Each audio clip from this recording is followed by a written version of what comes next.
Park light. Low beam.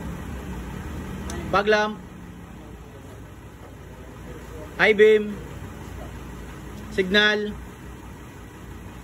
Kabila. Hazard. Okay, working.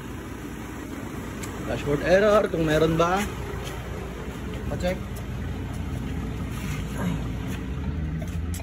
Wala yan.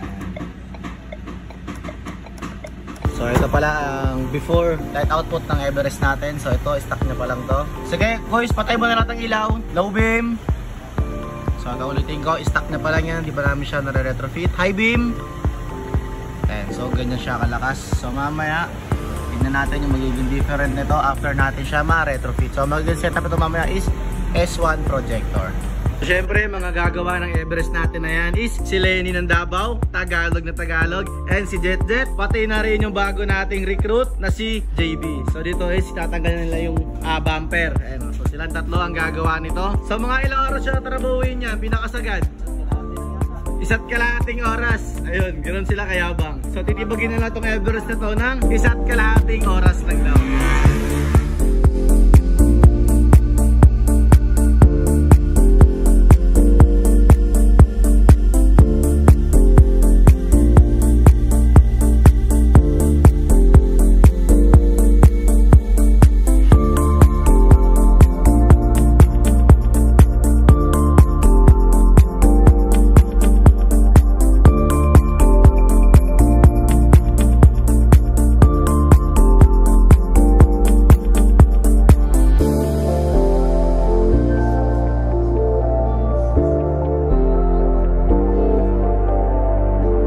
So update tayo sa ginagawa nating Ford Everest. So all goods na to. Pina-final alignment na lang and kinakabit na lang yung bumper. So ito naging final look at final light output niya. Low beam. High beam.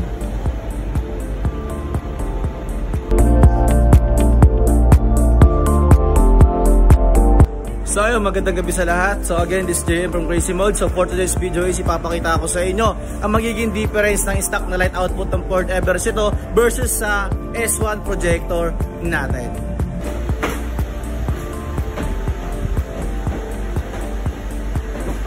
So ayun, syempre nakita nyo naman kanina yung before na light output niya bago namin siya retrofit. So ngayon naman ipapakita ko sa inyo yung after naman ma-retrofit ni KM ang light output ng Everest na to.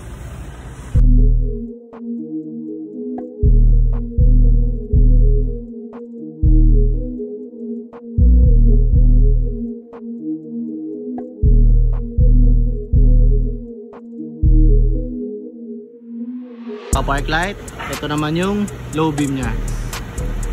Ayan.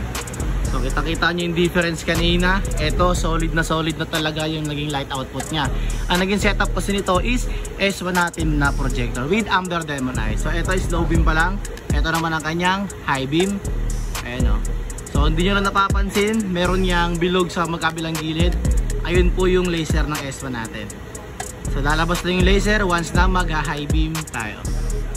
So ayun, sa mga gusto ng ganitong klaseng setup gaya na ng Ford Everest natin today, so PM lang po kayo sa page namin. Ulitin ko, ang naging setup ito S1 projector and Amber Demon Eye. Bye bye.